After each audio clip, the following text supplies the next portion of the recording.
Hey, what's up guys, Wintergore here, welcome to Battlefield BiteSize. Today we'll be looking at some of the most recent announcements for Battlefield 4 as well as a beginner's guide to naval warfare to get you guys prepared for the new map and game mode.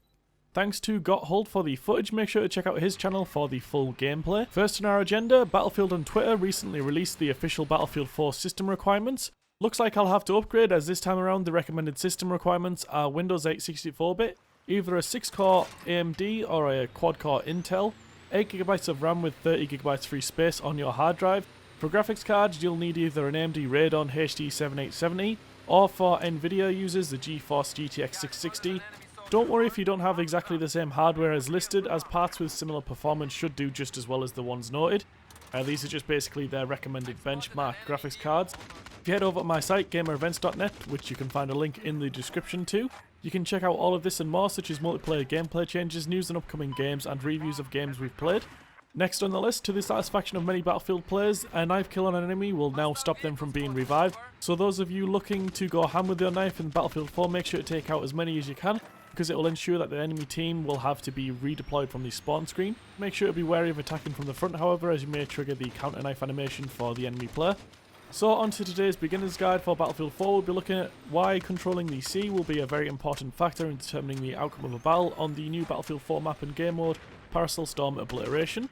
We'll be using the RCB Attack Boat with 30mm cannons, TV guided missiles, IR smoke, zoom optics, a belt feeder to improve our reload speed with our primary weapon. The other notable equips for the secondary weapon slot available are tower missiles, laser guided missiles, Zuni rockets and a passive radar.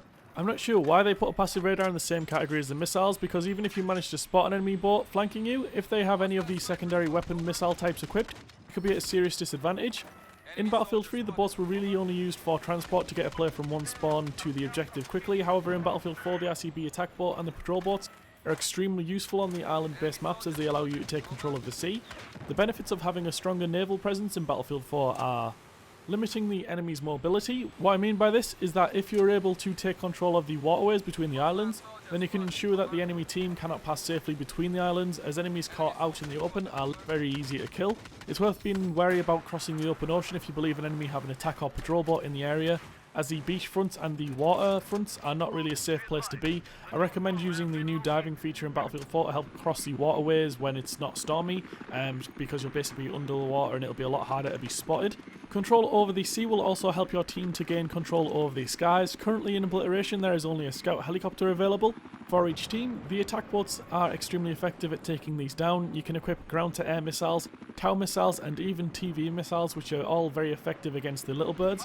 The primary weapons on the attack boat, as well as the side-mounted miniguns, which also appear on the front of the patrol boat, can make short work of any scout helicopter that flies too low in your line of sight.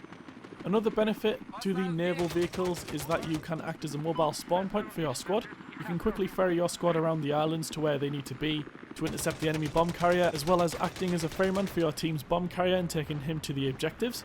The zoom optics and TV missiles that I have equipped are extremely useful from engaging from distance, so if the enemy team have a strong naval presence, you can try to snipe them from far away with your TV missiles. Just be careful as you are a sitting duck while you're flying the TV missiles. A newly added feature to Battlefield 4 are the waves. Every player sees the same wave and they can affect the combat dramatically, causing boats to lift up and down on the water as the waves pass under them. If using a guided missile, it's worth firing it first into the air and then bringing it down towards the enemy boat, as this will basically help you to ensure that it doesn't collide with the high waves. Swimming across the sea in this storm is also a lot safer as you'll be hidden by the waves. Waves can also act as a shield from bullets, as the water reduces the damage of bullets passing through it, as well as instantly detonating any explosives such as RPGs that collide with them. Travelling in the through of the wave, which is, for anyone unfamiliar, the lowest part of the wave in between basically both of the kind of hillsides of the wave, or the peaks of the wave. This should effectively give you a barrier on either side which you can use to fire over in your attack boat, or the through of the wave can also be used as either an escape route or a flanking route in your patrol boat, which would be harder to spot with the highest part of the waves covering you. Threats to attacking patrol boats are many. Infantry have RPGs, wire-guided missiles, javelins and C4 jet skis. The low ammo count means that you should always prioritise your targets and go for enemy engineers or mortar positions over enemy medics and snipers. Enemy patrol boats and attack boats are a big threat to naval vessels. The miniguns on these can make short work of the attack boats, so you should always try to check your map to see which routes they're taking. In game modes like Obliteration, the less experienced players will often take the shortest route to their boats to the bomb objective. if you're on the lookout for this on the map, you can easily get the drop on them by circling around the island behind them. Lastly, one of the biggest issues that will no doubt be present in Battlefield 4 is beaching your boats. Unless you absolutely have to, I recommend never beaching your boat. Doing so will effectively strip your team on the island to a very low mobility.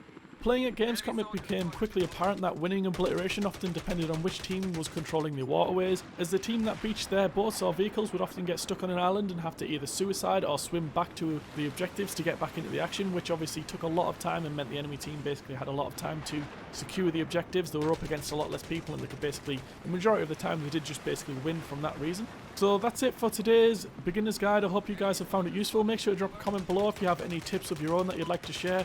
Drop a rating and subscribe for more exclusive Battlefield 4 gameplay. I'll also be uploading GTA 5 gameplay in a few days on the 17th when it's out, so make sure to stay tuned for that.